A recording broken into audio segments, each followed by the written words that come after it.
네, 이번 시간에는 제6장 식중독에 대해서 알아보도록 하겠습니다. 자, 식중독 여러 가지가 있죠. 조심하셔야 돼요. 우리가 세균에 의해서 나타나는 식중독이 있고요. 그 다음에 또 독소에 의해서 나타나는 식중독이 있습니다. 우선 세균성 식중독의 정의를 한번 볼까요? 세균성 식중독은 식품 중에 오염된 세균이나 독소를 섭취해서 발생하는 것을 우리가 세균성 식중독이라고 합니다. 오염된 거예요. 오염된 거 절대 드시면 안 됩니다. 자, 그러면 감염형 식중독과 독소형 식중독에 어떤 차이가 있는지 볼까요? 감염형 식중독은요, 식품과 함께 식품 중에 증식한 세균을 먹고 발생하는 식중독이에요. 예. 독소는 뭐예요? 당연히 세균이 아니라 독소를 먹고 발생하는 거겠죠. 예. 독이 있는 거예요. 독. 세균이냐 독이냐, 이 차이가 감염형이냐 아니면은 독소형이냐라고 볼 수 있겠습니다. 자, 감염형 식중독을 먼저 볼게요. 감염형 식중독 기억하세요. 자, 살모넬라균, 장염 비브리균, 병원성 대장균 꼭 기억을 해두시기 바라겠습니다. 자, 원인 식품부터 먼저 볼까요? 육류입니다. 육류, 우유, 난류, 어류 제품 등의 우리가 원인 식품은 세균이 있을 때 우리가 감염형 식중독에 걸린다라고 보시면 되겠고요. 자, 장염은 뭐예요? 어패류죠. 또는 가공품입니다. 가공된 식품 등에서 나타나는 것, 장염 비브리균이고요. 병원성 대장균은요, 육류 및 가공, 햄, 소세지 같은 경우, 치즈, 두부 뭐 이런 것들이 병원성 대장균의 원인 식품이다. 각각 살모넬라, 장염, 병원성의 원인 식품군요, 다시 우리가 외워야 됩니다. 자, 감염 경로로 보면요, 쥐, 파리, 바퀴벌레 등이 감염 경로가 될 수 있겠고요. 장염 비브리균은 어패류 또는 호염성 비브리균의 장염 비브리균의 감염 경로가 되겠습니다. 자, 병원성 대장균 볼까요? 환자 보균자의 분변이에요. 변 또는 오염된 식품을 통해서 감염된 분변 오염 지표로도 사용하는 병원성 대장균입니다. 자, 생육 최적 온도 볼까요? 얘들이 어느 정도에서 사냐 이거죠. 그람 음성 간균의 생육 최적 온도는 37도씨. 60도에서 20도는 가열하면 사멸하게 됩니다. 자, 장염 비브리균은요, 3 내지 4%의 염분 농도에서 증식을 하고요. 생육 최적 온도는 30에서 37도씨입니다. 10도씨 이하에서는 생육하지 않습니다. 자, 병원성 대장균을 보면 생육 최적 온도는 37도씨이며 유당, 젖당을 분해해서 산과 가스를 생성을 하게 됩니다. 유당은 어디에 있는 거예요? 우유 속에 들어있는 거죠. 우유 속에 있는 유당을 말합니다. 그럼 음성, 무화포, 운동성, 호기성, 통일성, 혐기성에서도 우리가 생육 최적 온도로 볼 수가 있겠고요. 잠복기 볼까요? 어느 게 제일 긴가요? 잠복기 살모넬라 12시간에서 24시간. 그 다음에 장염은 12시간. 이거는 12시간 제일 짧네요. 자, 여기는 12시간에서 72시간. 그런데 치사율은 거의 없대요. 병원성 대장균은 사망률은 없다라고 보면 돼요. 오랫동안 잠복은 하고 있지만, 자, 증상 발열, 구토, 복통, 설사. 발열, 열이 나고 토하고 복통 나고 설사가 나타난다면 살모넬라균에 의심을 해볼 만하다라는 거고요. 혈변을 합니다. 변에서 점액에서 혈변 또는 복통, 구토, 설사 이런 것이 장염 비브리균의 증상이다라고 보시면 되겠고요. 설사, 식욕부진, 구토, 복통, 두통 이거 거의 다 비슷하잖아요. 구토도 다 들어있고 복통도 다 들어있고 의심이 나면은 내가 무언가를 그 전에 섭취했던 거를 상상을 해보면 될 거예요. 난류를 먹었냐, 어패를 먹었느냐, 가공품을 먹었느냐에 따라서 내가 그 증상을 예측을 할 수 있고요. 그 섣불리 본인이 하지 마시고 빨리 병원에 가서 치료를 받는 것이 더 중요하겠습니다. 자, 병원성 대장균 5157 장출혈성 대장균. 이거 옛날에 미국에서 햄버거에 집단 식중독 사건이 발생했을 때 나타나는 거죠. 환자의 분변으로부터 얻은 균을 발견하였습니다. 환자의 분변으로부터 원인균이 발생했다는 건 어떤 거예요? 햄버거의 야채 또는 뭐요? 그 사람이 소독하지 않은 그 손으로 그냥 햄버거를 만들었을 때 나타나는 것이라고 보면 되겠죠. 저온에서 강하고 열에 약하고 산에 강하고 베로톡신이라고도 하고 독소는 베로톡신이라고 합니다. 캠필로박터균이라는 것도 있어요. 냉장 온도에서 증식이 냉장고에서도 증식이 한다는 소, 닭, 야생 조류, 개, 고양이 등 동물의 장내 및 강물 등에서 분포하는 식중독 균이다 라고 보시면 되겠습니다. 강물에서도요. 그냥 막 수영 막 하면 안 돼요. 거기가 순환이 잘 되는 그런 물이라면 모르겠지만 고여있는 물 같은 경우에 식중독의 원인이 될 수가 있다라는 거예요. 거기에 뭐가요? 여기 소, 돼지, 양, 뭐 개, 고양이 같은 것들이 거기다가 장내 뭐 배변을 한다거나 이런 상황에서 캠필로박터균이 생성될 수가 있다라는 거예요.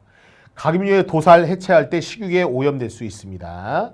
일반적인 가열, 소독으로 사멸하고 태아나 임신부에 치명적이니까 조심하셔야 됩니다. 증상으로는 발열구토, 복통설사, 점액혈변, 복통, 구토설사, 이거는 아까 거네요. 자, 요 캠필로박터 요거 잘 기억을 해두시기 바라겠습니다. 자, 독소형 식중독입니다. 독소, 독에 의해서 식중독이 다 발생되는 거죠. 포도상구균, 보툴리누스균 기억을 해두시기 바라겠습니다. 포도상, 포도하니까 생각나는 거 뭐가 생각나요? 포도가 생각나죠. 저 포도상 구균이요, 포도송이처럼 생겼어요. 동글동글동글동글하게 포도송이가 이렇게 달려있는 것처럼 돼 있다고 그래서 포도상 구균이다 라고 보시면 됩니다. 자, 원인균 볼까요? 화농성 질환의 대표적인 균입니다. 화농, 농이 뭐예요? 여러분들 손을 베잖아요. 베면은 처음에 피가 나죠? 근데 조금 이거를 잘 소독을 하고 잘 치료하면 되는데 치료를 제대로 안 했어. 그럼 뭐가 생기죠? 하얀 농이 하나가 생기죠. 그게 화농성이에요. 이 화농성 질환 갖다가 내가 요리를 한다거나 빵을 만든다거나 그러면 어떻게 될까요? 당연히 전파가 되겠죠. 그래서 거기서 포도상 구균이 증식을 할 수밖에 없는 거예요. 자, 이거는 신경칠화성 독소, 보툴리누스균이라고 보시면 되겠고요. 자, 원인 독소 한번 볼까요? 장독소. 자, 기억해 두세요. 포도상구의 독소 이름은 엔테로도톡신. 자, 보툴리누스균은 아포는 열에 강한 독소인 뉴로톡신의 열에 약한 것이 있습니다. 자, 보툴리누스균은 무슨 톡신이라고요? 뉴로톡신. 기억해 두시고 80도씨에 30분 가열에도 파괴가 됩니다. 자, 특징 볼까요? 포도상구균의 특징. 잠복기가 가장 짧다. 이런 거 시험에 나오겠죠? 다음 중 잠복기가 가장 짧은 것은 포도상구균 찍으시면 되겠죠. 자, 식중독 중에서 치사율이 가장 높아. 이것도 시험에 많이 나겠네요. 보툴리누스균 같은 경우 식중독에서 치사율이 가장 높아. 제일 많이 사망을 한다라는 얘기죠. 자, 원인 식품 볼까요? 포도상구균은 우유, 유제품, 김밥, 도시락, 떡빵. 여러분 다 좋아하는 것들이네요. 빵, 떡, 도시락, 김밥 이런 것들 조심하셔야 됩니다. 자, 이거 보툴리누스균 보면 뭐죠? 대부분 통조림류죠. 가공품이네요. 통조림, 햄, 소세지, 훈제품 같은 경우가 원인 식품균으로 볼 수가 있겠습니다. 자, 잠복기가 어떻게 됐다고 그랬죠? 가장 짧다고 그랬죠. 가장 짧은 몇 시간? 3시간입니다. 3시간 안에 벌써 나타나는 거예요. 뭐가? 구토, 복통, 설사 같은 것이 나타난다면 포도상구균이나 라는 것도 우리가 생각을 해볼 필요가 있겠습니다. 자, 보툴리누스균 보니까 보통 18에서 36시간 정도에 이내에 신경증이 나타나기도 합니다. 신경마비가 나타나고, 신경마비, 나도 모르게 이제 마비 증상이 나타나는 거죠. 시력장애, 동공 확대, 시력이 좀 떨어진다거나 이럴 경우에는 내가 뭘 먹었지? 몇 시간 전에 내가 전에 먹었던 게 뭔가를 본다면 대부분이 통조림의 햄이나 소세지 이런 제품이 일 수도 있다. 그게 보툴리누스균의 독소형 식중독이다. 두 가지 꼭 기억해 두세요. 포도상구균과 보툴리누스균을 기억하시기 바라겠습니다.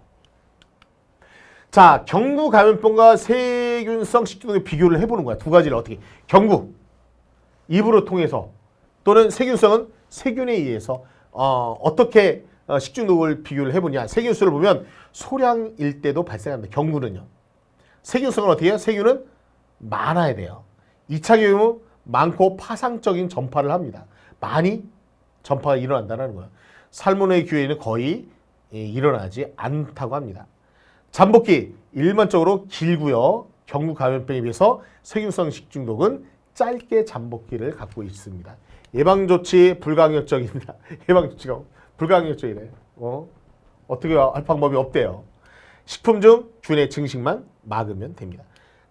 우리가 경구전염병 같은 경우는 청결하게만 해서 먹으면 문제 없어요. 깨끗하게 유통기간 지나지 않은 거 이런 걸 먹으면 됩니다. 면역이 됩니다. 한번 먹고 나면 면역이 되고요. 일반적으로 면역이 되지 않고요. 음용수에 의해서 감염이 되고요.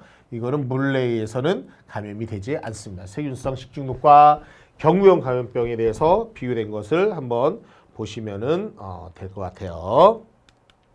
자, 자연독의 식중독입니다. 자연독. 자연적으로 우리가 이제 섭취하는 야채 뭐 이런 것들을 말을 하는 거죠. 자, 독소 이름하고 이거 같이 외우셔야 됩니다. 이거는요. 뭐 여러분도 잘 알 것 같아요.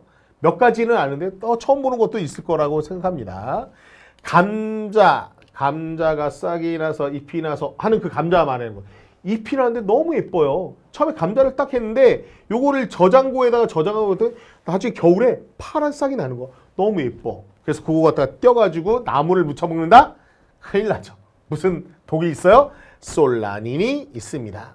자, 감자 발화 부위입니다. 녹색 부위를 말하는 거예요. 절대로 감자에 있는 그 파란색의 잎 너무 예쁘다고 떼어가지고 먹거나 그러면 안 됩니다.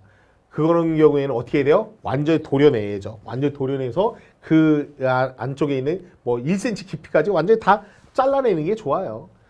발화되기 전에 다 섭취하는 게 좋은데 좀 아깝잖아. 근데 그걸 먹잖아요. 쓴맛 납니다. 먹으면 안 됐었는데 저는 먹어봤어요. 쓴맛이 나요. 아린맛이라고 해야 되나? 아린맛? 근데 뭐 독소 조금 먹은 것 같긴 한데 뭐 크지는 않았어요. 여러분 절대 드시면 안 됩니다. 제가 어렸을 때 뭣도 모르고 먹었던 거죠.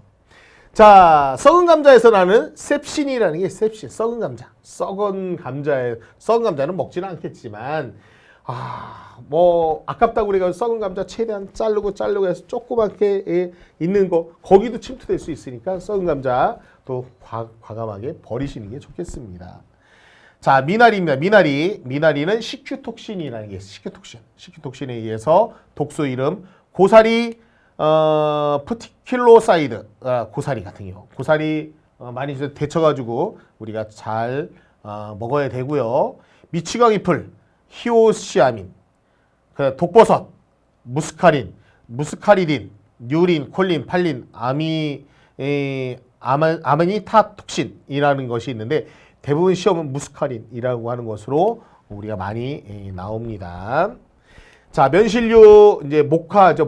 모카는 면실류는 고시풀. 우리 모카솜 있잖아요. 모카솜 그것도 독이 있어요. 하얀 솜을 만드는 건데 그거를 면실을 만드는 거에 고시풀이 있다라고 보시면 되겠고요. 청매, 매실, 은행, 살구씨 같은 거 조심하셔야 됩니다. 아미그달린이라고 하는 독소가 있습니다. 덜 익은 매실에서 나타나는 것이다 라고 보시면 되겠죠. 자, 보고가 있어. 보고. 자, 보고 그냥 먹으면 되나? 보고 만져본 적 있나요? 보고? 딱 만지는 순간에 갑자기 배가 푹 커져요. 이렇게 화가 나타나는 거거든요. 근데 걔들은 테트로톡신이라고 하는 독소가 있습니다. 어디에 있냐면은 난소, 알에 많이 들어있다라고 보시면 되겠고요. 자, 그 다음에 섭조개, 대합조개, 조개류는 삭시톡신이 있고요. 모시조개, 굴, 바지락은 베네루핀이라는 것이 존재하고 있습니다. 자, 요거 보고는 테트로톡신, 섭조개, 삭시톡신, 모시조개, 베네루핀 이런 식으로 해서 여러분들 기억해 주시기 바라겠습니다. 자, 곰팡이독입니다. 곰팡이가 있는 것들. 쾌쾌한 냄새 나는 거 있잖아요. 어떤 그 방이라든가 습지대, 지하방 뭐 이런 데 가면 곰팡이 같은 거 있잖아요. 진균독, 사상균이라고 합니다. 곰팡이의 대사산물로 사람의 동물의 어떤 질병이나 이상 생리작용을 유발하는 물질. 곰팡이 절대 냄새 맡거나 섭취해서는 안 됩니다. 곰팡이가 된 것. 자, 아프라톡신, 맥각, 황변미라는 것이 있어요. 쌀이 어떻게 곰팡이 나나요? 여러분 쌀 보세요. 여름에 습기, 장마가 졌다가 다시 이제 날씨가 좋아졌어. 그런데 거기에 습기가 있는 상태에서 보면요, 쌀이 냄새가 나요. 냄새가. 자, 그것을 볼 때는 아플라톡신이 곰팡이 독이 거기에 자라고 있구나라고 보시면 돼요. 독소입니다. 쌀, 보리, 땅콩에 침입해서 독소가 간장도 유발하는 거예요. 간염, 간암까지도 발생할 수 있다라고 보시면 되겠습니다. 자, 맥각 중독입니다. 맥각은 뭐예요? 보리죠, 보리맥. 보리, 밀, 호밀 같은 거에 에르고톡신, 에르고타민, 독소 형식으로 나타나고 있다라고 보시면 돼요. 에르고톡신 기억해 두세요. 맥각입니다. 보리의 에르고톡신. 자, 황변미. 쌀이 곰팡이에서 누렇게 변하는, 아까 아플라톡신에 있는 것보다 더 심해. 어떻게 해요? 황색으로 변한 거야. 황색으로. 그거가 페니실륨 속의 곰팡이의 원인이라는 겁니다. 수분이 14에서 15% 이상 함유된 쌀의 발생, 신경동 간암을 유발시킬 수 있습니다. 황색으로 변한 쌀은, 황변미는 어떻게 해요? 과감하게 버려라. 황색으로. 어떤 거요? 황변미 중독입니다. 자, 맥각. 보리에 있는 곰팡이의 핵을 말하죠. 맥각이라는 건 보리입니다. 자, 화학적 식중독을 볼까요? 화학적 식중독. 네. 우리가 이제 그 화학적인 것을 볼 수 있는데 뭐가 있냐면 카드뮴, 수은, 주석 같은 것이 있습니다. 자, 카드뮴. 이거는 일본 말이죠. 이따이 병이라고 합니다. 아프다. 너무 아픈 거야. 왜 그러면은 이게 이제 아픈 거죠. 너무 괴로워서. 신장장애 골연화증. 신장장애나 골연화증. 뼈가 연화된다라는 거야. 카드뮴 공장 폐수에 오염돼 음료수 오염된 농작물을 식용해서 발생한 거죠. 예전에 이거 이따 병이니까 일본이겠죠? 일본에서 카드뮴이라는 것을 그냥 방출을 한 거예요. 장마질 때 몰래 방출하는 거 되게 많잖아요. 옛날에. 요즘은 없습니다. 요즘. 그러다가 큰일 나죠. 그러다가 그걸로 해서 음료수나 농작물을 만들어서 한 거를 섭취를 했더니 어떻게 해요? 카드뮴 중독이 일어나는 겁니다. 나도 모르는 사이에 카드뮴 중독이 일어났다고 보시면 되는 거고요. 자, 수은입니다. 수은 중독도 마찬가지로 미나마타병입니다. 이것도 또한 일본 말이네요. 이거 병, 이따 병, 그 다음에 미나마타병, 수은 같이 카드뮴하고 기억을 해 두시기 바라겠습니다. 자, 이것도 또한 마찬가지예요. 이것도 일본에서 수은을 일방적으로 방출을 하면서 나타났던 겁니다. 1956년에 일본의 구마모토현이라는 데서 그 장마철이라는 거 이럴 때 그냥 마구잡이로 버린 거야. 그랬더니 그 물이 오염이 된 거죠. 뭐가? 어패류가 물고기가 먹고 그 물고기는 누가? 사람이 섭취를 했는데 분명히 나는 수은을 섭취한 적도 없고 수은과 같이 일한 적도 없는데 나는 수은에 중독이 된 거예요. 그게 바로 옛날에 1956년에 일본에서 있었던 미나마타병의 원인 물질이었다라고 보시면 되겠습니다. 자, 주석입니다. 주석. 통조림관의 내면에 도금 재료를 이용해서 나타난 산성성분 주스에서 용출되는 거예요. 통조림 캔을 보니까 캔에 뭐 이렇게 도금돼 있는 게 있어요. 근데 그걸 많이 섭취를 하다 보니까는 주석에 중금속에 오염이 된 적이 있다. 요거를 기억을 해 두시면 될 것 같습니다. 자, 이따이병 좀 전에 카드뮴의 칼슘과 인의 대사작용에 의해서 이상한 초래에 발생하는 질병이다. 아까 일본이라고 말씀을 드렸습니다. 카드뮴입니다. 자, 납 중독, 도료, 안료, 농약, 수도관의 납관 등에 오염되는 겁니다.